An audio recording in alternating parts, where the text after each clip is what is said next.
Weight loss பண்ணணும்னு நினைக்கிறவங்க வாரத்தில் 2 நாள் இந்த கொள்ளு சட்னி சாப்பிட்டிங்கன்னா உங்களுக்கு நல்லாவே டிஃப்ரென்ஸ் தெரியும். வாங்க எப்படி செய்து பார்க்கலாம். அதுக்காக நான் ஒரு பேனில் கொஞ்சமாக நல்லெண்ணெய் விட்டு கொள்ளு நல்லா பொரிஞ்சு வர வரைக்கும் வறுத்து தனியாக எடுத்து வச்சுக்கோங்க. அதே பேனில் 4 டேபிள் ஸ்பூன் கடலைப்பருப்பு, 2 டேபிள் ஸ்பூன் உளுத்தம்பருப்பு சேர்த்து வறுத்து எடுத்துக்கோங்க.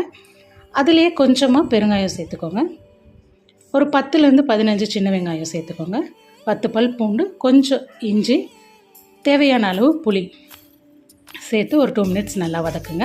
அதிலே கொஞ்சமாக கருவேப்பிலை, கொஞ்சம் கொத்தமல்லி சேர்த்து ஒரு 2 மினிட்ஸ் நல்லா வதக்கி எடுத்து தனியாக வச்சுக்கோங்க. நம்ம காரத்துக்கு தேவையான அளவு வரமிளகாவும் வறுத்து எடுத்து வச்சுக்கோங்க. ஒரு மிக்சர் ஜாரில் வறுத்து வச்சுருக்க கொள்ளு, காய்ந்த மிளகாய், நம்ம வதக்கி வச்சுருக்க கொத்தமல்லி, கருவேப்பிலை மசாலாவும் சேர்த்து கொஞ்சமாக தேங்காய் சேர்த்து தேவையான அளவு உப்பு சேர்த்து அரைச்சி எடுத்துக்கோங்க. ஒரு பேனில் ஆயில் விட்டு கடுகு, சீரகம், கருவேப்பிலை தாளித்து சட்னியில் தாளித்து சுட சுட இட்லி, தோசைக்கு, ஒயிட் ரைஸ்லேயும் போட்டு சாப்பிட்டீங்கன்னா